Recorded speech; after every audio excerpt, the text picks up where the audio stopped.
Where to begin, huh? I suppose I should get back to when this whole sleigh ride began. I am an educated computer tech that had the misfortune of graduating right on the cusp of the 2008 financial crisis. Before, it was considered to be a vocation of the future. Various businesses came to our school, introducing themselves, offering scholarships for college if we signed an agreement to come work for them after we graduated that as well. After the crash, those promises were the first thing they cut. As a result of that, I couldn't afford college, which meant I had to find work, which was easier said than done. My late and mid-20s were a roller coaster of dead-end jobs, where I worked, finally saved up some money, got fired as a redundancy, and had to spend those savings for living expenses while looking for my next shitty job. Years went by, tech went on, and I couldn't afford classes to keep up with it. So, in my late 20s, I snapped. I have had enough. I needed a career change. I decided to go in my late father's footsteps and become a welder. It's as if fate intervened. A week before I made the inquiry about changing careers, a state-sponsored program came out that let me become one for free. After completing the welding courses, I was quickly offered a job as a field welder. We're literally talking about a matter of days here, a refreshing change of pace from before where it took months or more. This is where the subject of our story comes in. I'll call him Rat Boss, RB for short. RB ran a small field welding business with half a dozen man crew, traveling all over Europe doing field welding. He said he'd taking me in, show me the ropes, teach me real welding, none of that schoolyard horse shit. And let me tell you, the first 6 years were amazing. Yes, there was hard work, dawn till dusk, 7 days a week, sometimes gone from home for over a month. But the travels, the adventure, and the camaraderie, we were complete strangers to each other in the start, but we became like brothers, sticking together through thick and thin. Thinking back on it, I miss those days, even if they are behind me. And RB was, back at that time, the kind of boss that puts all other bosses to shame. I remember that one time where he took out a loan with a large interest, just so that he could pay us our wages because he had an emergency expense that drained his bank account 2 weeks before a customer was due payment. He rather went into debt to pay us on time, rather than to ask us if we could hang in there a couple of weeks. But everything changed by year 7. At that time, most of the core crew had left, missing their families too much to keep doing. So did RB. He set me up as a foreman while he found himself work back home, and he sent people there to make a quick buck, settle some debts, or gain some XP to find better paid work back home. But then the pandemic struck and I had to sit it out. It wasn't a big deal for me since I was used to having cash reserves for rainy days from my teen years. But what came after is where things started to seriously wrong. Nobody decent wanted to work abroad anymore. So the people that came to work with me were those that RB might have proverbially fished out of the sewers. Drunkards, thieves, drug addicts, destitutes, the kinds with nothing to lose and no will to do a good job. It all went downhill rather quickly. As the foreman, I made sure the job got done regardless, and that the work was signed off so the bill would get sent and wages paid.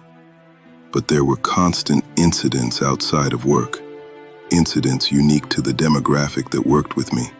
To top it all off, wages started coming late, travel costs weren't being refunded, and Rat Boss started doing some creative accounting when it came to the differences between everyone's net and gross wages. It all came to a boiling point when I received a phone call at 3 a.m. on the night I was supposed to drive the boys back home in the morning. The customer called. One of the boys has been arrested for drunken disorderly. He didn't have ID on him, only the workplace identity card, so they phoned our customer in the middle of the night to help identify the foreman of that animal. So yeah, I got called to pick him up. I ate a lot of that day. When I came back home, I had a good long sit down with Rat Boss. Told him I was done with that bullshit and that it was time to settle accounts. He sort of half-heartedly apologized. He also admitted he was problems with his wife, which co-ran the business, and was fighting with him over how the money was being spent. At that point, he owed me around a year's worth of travel expenses. And if you take into account that I traveled at least 2,000 miles monthly, that is a substantial sum of money. He apologetically asked me to wait a bit on that money because his wife is cock-blocking him on any major expenditures. He also asked me to stay on with his for just a few months on minimum wage, just until he can put a decent crew together. The idiot that I was accepted his proposal. There was no reason not to trust him. After all, we've known each other for almost 7 years at the time. I didn't think it unreasonable to give him time to fix this. But I did have one condition, though. I needed half the money he owed me by the end of September, because I'm having some work done on my house. He said that shouldn't be a problem this far in advance. I said, okay, we have a deal. But I remained suspicious. A couple months went by. I worked for RB locally, on minimum wage. Except the problem is that even that wage came in late. My hackles were raised. I was concerned that I would have to postpone work on my house, work for which craftsmen are so hard to come by. You have to pay a deposit to prove you were serious about needing that work done. In the beginning of September, on the month his partial debt repayment was due, I confronted him again. He assured me that paying half what he owed me for travel costs wouldn't be a problem and that he's got the cash ready. As we parted way and I went for home, he gave me the fakest smiles I have ever seen in my life. I stared him down. I gave him this kind of look that even a dumbass would recognize as having "I'm not fooling around anymore" written all over it. RB lost that fake smile of his almost immediately. I said goodbye, got into my car and drove home. That weekend, RB sent me a way message about how he's got a crew lined up and that he's going abroad to talk with a potential customer to get his foot back into the fieldwork door. Alarm bells started instantly ringing. He's going to avoid me for the date he was due to pay half his debt. He's going to screw me over. He was going to screw me over, bastard. After everything we've been through together, at that point I decided if the money doesn't come in due date, a 30-day resignation notice is going to wait for him when he gets back, filed on the exact day he was supposed to pay. But the thing is, when something has you this riled up, such as RB's probable betrayal, you kind of have a hard time focusing at work. So I slipped on a ramp. I didn't just sprain my ankle or tore a ligament, I downright destroyed it. About a week before his debt payment was due. We're talking about emergency surgery here. 2 weeks minimum at the hospital, and being unable to put proper weight on that foot for 6 months. What do you guys think happened to the money he promised to pay me? It didn't come. Big surprise. Not only that, even the wage didn't get wired that month. It gets even worse. While I was in the hospital heavily medicated, the work got done on my house. My mother, who had authorization to my accounts in cases of emergency, used my savings to pay for the work on my house instead of canceling, which means I had very little money left. She told me not to worry.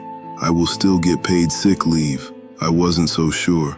The thing about sick leave in my country is, in case of a work-related injury and a recovery period longer than a month, the employer is only required to pay the first month of sick leave. The rest is funded by the government. Whereas the employer only pays for Social Security and taxes, then the government wires the sick leave money to him for him to forward it to me, which of course didn't happen. Didn't receive a single cent from him since. So here I was, broken, crippled, bedridden, and unable to work. It gets worse. I ran out of money just as I had the last installment of an outstanding debt to pay. Banks were calling me weekly. I had to cash in an investment to pay it off and to subsist while I recovered. An investment that would have yielded me a modest amount of passive income for the rest of my life. So I was resigned, for revenge. He lied to me, hid from me, failed to pay what was owed, stole from me and pocketed money that was meant for me by the government. He will cook in the fires of hell for what he's done, the revenge. Before I tell you what I did to him, I wish a little background about Rat Boss. He lives in a small apartment in our capital city, along with his wife and 2 children. The apartment is extremely small, so small in fact that they all practically climb over on top of each other to pass each other by. But he did have a dream. He bought a plot of land where he was building a large house. So big, in fact, that a single one of the rooms is going to be bigger than his whole previous apartment. Over the course of those 7 years, he slowly built it up, brick by brick, and he was almost done. When we still talked, he told me that he was at most 6 months away from moving in.